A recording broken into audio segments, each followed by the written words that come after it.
అందరికీ నమస్కారం. నేను మీ హేమా సుబ్రహ్మణ్యన్. హోమ్ కుకింగ్ తెలుగుకి స్వాగతం. పిండి వంటలు చేసి ఇంట్లో ఉంచుకుంటే ఎవరికైనా ఏదైనా తినాలనిపించినప్పుడు హ్యాపీగా తీసుకుని తింటారు. అలాంటి ఒక మంచి స్నాక్ రెసిపీనే నేను ఈరోజు చూపించబోతున్నాను. ఇది రిబ్బన్ పకోడీ. ఇవి కరకరాలాడుతూ భలే రుచిగా ఉంటాయి కదా. సో రండి, వీటిని ఇంట్లో చాలా ఈజీగా ఎలా చేసుకోవచ్చో ఇప్పుడు మనం చూద్దాం.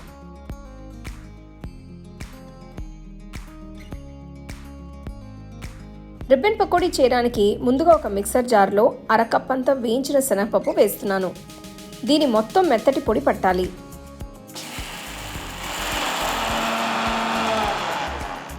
ఈ పొడిని ఒక బౌల్లోకి ట్రాన్స్ఫర్ చేసి పక్కన పెడుతున్నాను.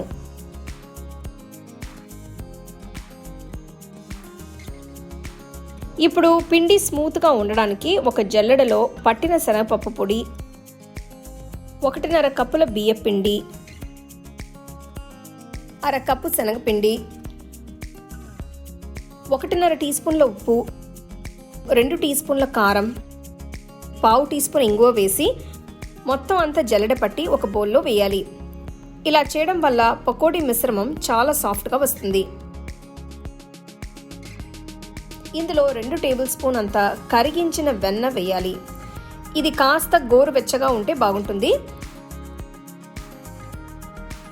ఇదంతా బాగా కలిపిన తర్వాత పిండి మిశ్రమం ఇలా ఈ కన్సిస్టెన్సీలో ఉండాలి. ఇప్పుడు ఇందులో కొద్ది కొద్దిగా నీళ్లు పోసి కలుపుతూ పిండి ముద్దని తయారు చేయాలి.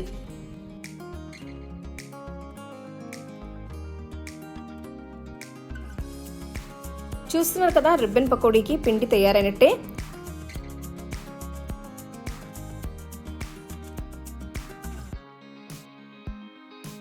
రిబ్బన్ పకోడీ కోసం నేను ఇలాంటి గీతలు ఉన్న అచ్చు వాడుతున్నాను.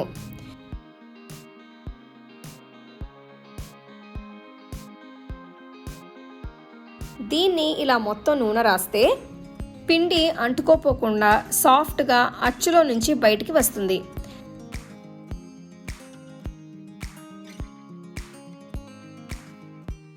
పిండి ముద్దని ఇందులో సరిపడా పెట్టిన తర్వాత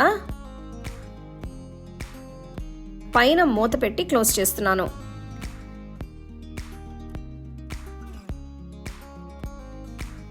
ఇప్పుడు ఒక వెడల్పాంటి బాండీలో నూనె పోసి వేడి చేయాలి. నూనె వేడెక్కిన తర్వాత మాత్రమే పిండిని బాండీలోకి ఒత్తాలి. చూస్తున్నారు కదా, పిండి సాఫ్ట్గా ఉంటే పకోడీలు ఇలా చాలా ఈజీగా వచ్చేస్తాయి. ఇవి బాగా వేగి గోల్డెన్ బ్రౌన్ రంగులోకి మారిన తర్వాత వెంటనే బయటికి తీసి నూనె పీల్చడానికి ఒక పేపర్ టవల్ మీద వేసుకోవచ్చు. కరకరాలాడే రిబ్బన్ పకోడీలు తయారైనట్టే. వీటిని పూర్తిగా చల్లారించిన తర్వాత ఒక ఎయిర్ టైట్ డబ్బాలో వేసి పెట్టుకుంటే ఒక వారం రోజుల వరకు ఫ్రెష్గా ఉంటుంది. సో తప్పకుండా ఈ రెసిపీని ట్రై చేసి చూడండి. అలాగే నా వీడియోస్ అన్నీ మీరు మిస్ అవ్వకుండా చూడాలంటే హోమ్ కుకింగ్ తెలుగు ఛానల్ని లైక్ చేసి, షేర్ చేసి, సబ్స్క్రైబ్ చేయండి.